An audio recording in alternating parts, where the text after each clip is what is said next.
ನೀವು ನಿಮ್ಮ ಪೇನ್ ಬಗ್ಗೆ ಮಾತಾಡ್ತಾ ಇದ್ದೀರಾ ಅಥವಾ ನಿಮ್ಮ ಪೇನ್ ನಲ್ಲಿ ನೀವು ಜೀವಿಸ್ತಾ ಇದ್ದೀರಾ? ಬಿಕಾಸ್ ಯೂನಿವರ್ಸ್ ಕೇಳ್ತಾ ಇರೋದು ನಿಮ್ಮ ವರ್ಡ್ಸ್ ಅಲ್ಲ, ನಿಮ್ಮ ಎನರ್ಜಿಯನ್ನ.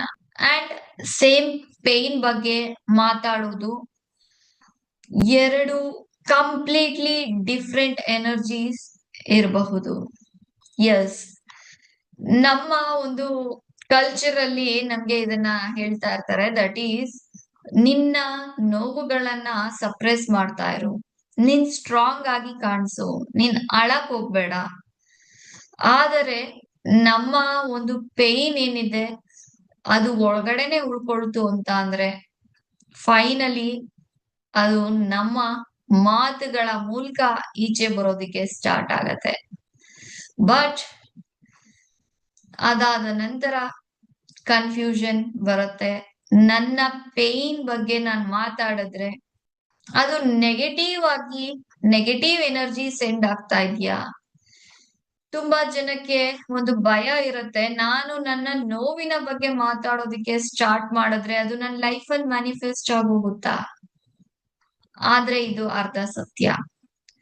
ಪ್ರಾಬ್ಲಮ್ ಪೇನ್ ಅನ್ನ ಶೇರ್ ಮಾಡೋದಲ್ಲ, ಪ್ರಾಬ್ಲಮ್ ಯಾವ ಪ್ಲೇಸ್ ಇಂದ ನೀವು ಶೇರ್ ಮಾಡ್ತಾ ಇದ್ದೀರಾ ಅನ್ನೋದು. ಈ ವಿಡಿಯೋದಲ್ಲಿ ನಾವು ತಿಳ್ಕೊಳ್ತಾ ಹೋಗೋಣ, ಪೇನ್ ಬಗ್ಗೆ ಮಾತಾಡಿದಾಗ ಎನರ್ಜಿ ಹೇಗೆ ವರ್ಕ್ ಆಗತ್ತೆ, ಹೀಲಿಂಗ್ ಎನರ್ಜಿ ವರ್ಸಸ್ ವಿಕ್ಟಿಮ್ ಎನರ್ಜಿಯ ಡಿಫ್ರೆನ್ಸ್ ಏನು, ಯಾವ ಪೇನ್ ಶೇರ್ ಮಾಡೋದ್ರಿಂದ ನೀವು ಡ್ರೈನ್ ಆಗ್ತೀರಾ ಅಂಡ್ ಯಾವ ಪೇನ್ ಅನ್ನ ನೀವು ಶೇರ್ ಮಾಡೋದ್ರಿಂದ ಆ ಪೇನ್ ನಿಂದ ಮುಕ್ತಿಯನ್ನ ಹೊಂದುತ್ತೀರಾ, ಇದೆಲ್ಲವನ್ನ ತಿಳ್ಕೊಳ್ತಾ ಹೋಗೋಣ. ಸೊ ಬನ್ನಿ, ನಾನು Pooja Sajan, dream life activation coach. And ನನ್ನ ಒಂದು ಮೇನ್ ಮಿಷನ್ ನಿಮ್ಮ ಒಂದು ಲಿಮಿಟೇಷನ್ಸ್ ಅನ್ನ ಬ್ರೇಕ್ ಮಾಡೋಸೋ ಮೂಲಕ ನಿಮ್ಮ ಡ್ರೀಮ್ ಲೈಫ್, ನಿಮ್ಮ ಸೋಲ್ ಪರ್ಪಸ್ ಹಾಗೆ ನಿಮ್ಮ ಒಂದು ಸ್ವತಂತ್ರದ ಜೀವನಕ್ಕೆ ನಿಮ್ಮನ್ನ ತಲುಪಿಸುವಂತದ್ದಾಗಿದೆ. ಈ ಒಂದು 13 ಇಯರ್ಸ್ ಜರ್ನಿಯಲ್ಲಿ ಒಂದು ಸತ್ಯವನ್ನ ನಾನು ಕಂಡ್ಕೊಂಡೆ, ಅದೇನಂತ ಅಂದ್ರೆ ಈ ಪೇನ್ ಅನ್ನುವಂಥದ್ದೇನಿದೆ ಅದು ನೆಗೆಟಿವ್ ಅಲ್ಲ. ಆ ಪೇನ್ ಪ್ರಾಪರ್ ಆಗಿ ಪ್ರೋಸೆಸ್ ಆಗ್ಲಿಲ್ಲ ಅಂತ ಅಂದಾಗ ಅದು ನೆಗೆಟಿವ್ ಆಗತ್ತೆ ಅಂಡ್ ಅದೇ pain again and again repeat ಬರೋದಿಕ್ಕೆ ಸ್ಟಾರ್ಟ್ ಆಗತ್ತೆ. ಈ ವಿಡಿಯೋ ನೀವು ನೋಡಿದ್ಮೇಲೆ ನೀವು ಗಿಲ್ಟ್ ಇಲ್ದೆ ನಿಮ್ಮ ಪೇನ್ ಅನ್ನ ಎಕ್ಸ್ಪ್ರೆಸ್ ಮಾಡ್ತೀರಾ, ಯಾವುದೇ ಭಯ ಇಲ್ದೆ ನಿಮ್ಮ ನೋವುಗಳನ್ನ ನೀವು ಎಕ್ಸ್ಪ್ರೆಸ್ ಮಾಡೋದಿಕ್ಕೆ ಶುರು ಮಾಡ್ತೀರಾ. ಸೊ ನಿಮ್ಮ ಒಂದು ಪೇನ್ಸ್ ಅನ್ನ ನೀವು ಎಕ್ಸ್ಪ್ರೆಸ್ ಮಾಡಿ ಅದನ್ನ ರಿಲೀಸ್ ಮಾಡ್ತಾ ಬಂದಂತೆ ನೀವು ಎಮೋಷನಲಿ ಅಂಡ್ ವೈಬ್ರೇಷನ್ ಅಲ್ಲಿ ಹೈ ಆಗಿ ಫೀಲ್ ಮಾಡೋದಿಕ್ಕೆ ಸ್ಟಾರ್ಟ್ ಮಾಡ್ತೀರಾ. ಅಂಡ್ ಬನ್ನಿ ಲೇಟ್ ಮಾಡದೆ ವಿಡಿಯೋನ ಸ್ಟಾರ್ಟ್ ಮಾಡೋಣ. ಇದರಲ್ಲಿ ಮೊದಲನೇದಾಗಿ ನಾನ್ ಫೋಕಸ್ ಮಾಡ್ತಾ ಇರುವಂತದ್ದು, when you talk from wound, ಆ ಒಂದು ಪೇನ್ ನ ಗಾಯದಲ್ಲಿ ನೀವು ಯಾವಾಗ ಮಾತಾಡೋದಿಕ್ಕೆ ಸ್ಟಾರ್ಟ್ ಮಾಡ್ತೀರಾ. ನೀವು ಪೇನ್ ಬಗ್ಗೆ ಮಾತಾಡ್ತಿದ್ದೀರಾ ಅಂತ ಅಂದ್ರೆ ಒಂದು ಕ್ವಶನ್ ಅನ್ನ ಕೇಳ್ಕೊಳ್ಳಿ, ನಾನು ಇದನ್ನ ರಿಪೀಟ್ ಮಾಡ್ತಾ ಇದ್ದೀನ ಅಥವಾ ರಿಲೀಸ್ ಮಾಡ್ತಾ ಇದ್ದೀನ? ದಟ್ ಈಸ್, ನಾನು ಈ ಪೇನ್ ಅನ್ನ ನನ್ನ ಜೀವನಕ್ಕೆ ವಾಪಸ್ ಪಡ್ಕೊಳ್ತಾ ಇದ್ದೀನ ಇಲ್ಲ ಇದನ್ನ ರಿಲೀಸ್ ಮಾಡ್ತಾ ಇದ್ದೀನ? ಯಾವಾಗ ನೀವು ಪೇನ್ ಅನ್ನ ಶೇರ್ ಮಾಡ್ತೀರಾ ಅವಾಗ ನೋಡಿ, ಸೇಮ್ ಸ್ಟೋರಿ ಪದೇ ಪದೇ ನಾನು ರಿಪೀಟ್ ಮಾಡ್ತಾ ಇದ್ದೀನ, ಅದೇ ಒಂದು ಬೇರೆಯವ್ರನ್ನ ಬೈಯೋ ಅಂತ ಕಥೆಯನ್ನೇ ಅಗೇನ್ ಅಂಡ್ ಅಗೇನ್ ರಿಪೀಟ್ ಮಾಡ್ತಾ ಇದ್ದೀನ, ಬೇರೆಯವ್ರ ಮೇಲೆ ಕಂಪ್ಲೇಂಟ್ ಅಗೇನ್ ಅಂಡ್ ಅಗೇನ್ ಅದೇ ಒಂದು helpless energy again and again repeat ಮಾಡ್ತಾ ಇದ್ದೀನ, ಅಥವಾ ಪ್ರೊಡಕ್ಟಿವ್ ಆಗಿ ನಾನು ಈ ಪೇನ್ ಅನ್ನ ಪ್ರೋಸೆಸ್ ಮಾಡ್ತಾ ಇದ್ದೀನ? ಆ ಪ್ರೊಡಕ್ಟಿವ್ ಎನರ್ಜಿಗೆ ಆನಂತರ ಹೋಗೋಣ. ಅದಕ್ಕೂ ಮುಂಚೆ ಈ ಒಂದು ಪೇನ್ ಎನರ್ಜಿಯನ್ನ ಈ ರೀತಿಯಲ್ಲಿ ಹಳೆಯ ಹೇಳಿದ ಕತೆಗಳನ್ನೇ ಒಂದು ರೀತಿಯಲ್ಲಿ ಹಾಕಿರೋ ಕ್ಯಾಸೆಟ್ ಅನ್ನೇ ಅಗೇನ್ ಅಂಡ್ ಅಗೇನ್ ನೀವು ಹಾಕ್ತಾ ಇದ್ದೀರಾ ಅಂತ ಅಂದ್ರೆ ಏನ್ ಗೊತ್ತಾ, ನೀವು ವಿಕ್ಟಿಮ್ ಎನರ್ಜಿಯಲ್ಲಿ ವೈಬ್ರೇಟ್ ಆಗ್ತಾ ಇದ್ದೀರಾ, ಪವರ್ಲೆಸ್ ಫ್ರೀಕ್ವೆನ್ಸಿಯಲ್ಲಿ ನೀವು ವೈಬ್ರೇಟ್ ಆಗ್ತಾ ಇದ್ದೀರಾ, ಸ್ಟಕ್ ವೈಬ್ರೇಷನ್ ಅಲ್ಲಿ ನೀವಿದ್ದೀರಾ. ಯೂನಿವರ್ಸ್ ಇದನ್ನ ಕೇಳ್ತಾ ಇದೆ ಅಂಡ್ ಈ ಒಂದು ಸ್ಟೋರಿ ನಿಮ್ಮ ಲೈಫ್ ಅಲ್ಲಿ ಅಗೇನ್ ಅಂಡ್ ಅಗೇನ್ ರಿಪೀಟ್ ಆಗತ್ತೆ. ಎಸ್, ನೀವಿಲ್ಲಿ ಹೀಲ್ ಮಾಡ್ಕೊಳ್ತಾ ಇಲ್ಲ, ಬದ್ಲಿಗೆ ನಿಮ್ಮ ಲೈಫಿಗೆ ಏನ್ ಬೇಡೋ ಅದನ್ನೇ ಪದೇ ಪದೇ ರಿಪೀಟ್ ಮಾಡ್ಕೊಂಡು ಅದನ್ನ ಅಟ್ರಾಕ್ಟ್ ಮಾಡ್ತಾ ಇದ್ದೀರಾ. ಅಂಡ್ ನೆಕ್ಸ್ಟ್ ಪಾರ್ಟಿಗೆ ಬರೋದಾದ್ರೆ, ಹಾಗಾದ್ರೆ ಯಾವ ರೀತಿಯಲ್ಲಿ ನನ್ನ ಪೇನ್ ಅನ್ನ ರಿಲೀಸ್ ಮಾಡೋ ರೀತಿಯಲ್ಲಿ ನಾನು ಮಾತಾಡೋವಂಥದ್ದು. ನೀವು ಹೇಳ್ತೀರಾ, ಇದು ನನ್ನ ಪೇನ್, ಇದು ನನಗೆ ಅರ್ಥ ಆಗಿದೆ, ಅರ್ಥ ಮಾಡ್ಕೊಂಡಿದೀನಿ, ಇದು ನನ್ನ ನೋವು, ಇದು ನನಗೆ ಅರ್ಥ ಆಗಿದೆ, ನನ್ನ ತಪ್ಪುಗಳೇನು ಸರಿಗಳೇನು, ಅದರಿಂದ ನಾನು ಏನ್ ಪಾಠ ಕಲಿತೆ ಇದು ನನಗೆ ಗೊತ್ತಾಗಿದೆ. ಈ ರೀತಿಯಲ್ಲಿ ನೀವು ಮಾತಾಡೋದಿಕ್ಕೆ ಸ್ಟಾರ್ಟ್ ಮಾಡಿದಾಗ, ಅವ್ರು ನನಗೆ ಈ ರೀತಿಯಲ್ಲಿ ಮೋಸ ಮಾಡಿದ್ರು, ಸೊ ಇದ್ರಿಂದ ನಾನು ಈ ಲೆಸನ್ಸ್ ಗಳನ್ನ ಕಲಿತೆ, ಸೋ ದಟ್ ನಾನು ಮುಂದೆ ಮೋಸ ಹೋಗೋದಿಲ್ಲ. ಅವರು ನನಗೆ ಈ ರೀತಿಯಲ್ಲಿ ಎಮೋಷನಲಿ ನೋವನ್ನ ಕೊಟ್ರು ಅಂಡ್ ಅದ್ರಿಂದ ನಾನು ಈ ರೀತಿಯಲ್ಲಿ ಪಾಠಗಳನ್ನ ಕಲಿತೆ ಅಂಡ್ ಎಮೋಷನಲಿ ಸ್ಟ್ರಾಂಗ್ ಆದೆ. ಇನ್ನು ಮುಂದೆ ನನ್ಗೆ ಎಮೋಷನಲಿ ಯಾರು ಕೂಡ ಹರ್ಟ್ ಮಾಡೋದಿಕ್ಕೆ ನಾನು ಬಿಡೋದಿಲ್ಲ. ಅದೇ ಫಸ್ಟ್ ಕೇಸ್ ಅಲ್ಲಿ ಅವರಿಂದ ನನ್ನ ಲೈಫ್ ಹಿಂಗಾಯ್ತು, ಇವರಿಂದ ನನ್ನ ಲೈಫ್ ಹಾಳಾಯ್ತು, ಈ ರೀತಿಯ ಒಂದು ವೀಕ್ನೆಸ್ ರಿಲೇಟೆಡ್ ಆಗಿ ನೀವು ಮಾತಾಡ್ತಿರ್ತೀರಾ. ಅದೇ ಈಗ ಸೆಕೆಂಡ್ ಪಾರ್ಟ್ ಅಲ್ಲಿ ನಾನು ಕೊಡ್ತಾ ಇರೋಂತ ಎಕ್ಸಾಂಪಲ್, ಪ್ರೊಡಕ್ಟಿವ್ ಆಗಿ ನೀವು ಪೇನ್ ಅನ್ನ ಪ್ರೋಸೆಸ್ ಮಾಡ್ತಾ ಇದ್ದೀರಾ. ಈ ರೀತಿಯಲ್ಲಿ ನೀವು ಮಾತಾಡೋದಿಕ್ಕೆ ಸ್ಟಾರ್ಟ್ ಮಾಡಿದಾಗ ನಿಮ್ಮ ಹೀಲಿಂಗ್ ಎನರ್ಜಿ ಸೆಂಡ್ ಆಗೋದಿಕ್ಕೆ ಸ್ಟಾರ್ಟ್ ಆಗುತ್ತೆ. ನಿಮ್ಗೆ ಕ್ಲಾರಿಟಿಯ ಒಂದು ವೈಬ್ರೇಷನ್ ಬರೋದಿಕ್ಕೆ ಸ್ಟಾರ್ಟ್ ಆಗುತ್ತೆ.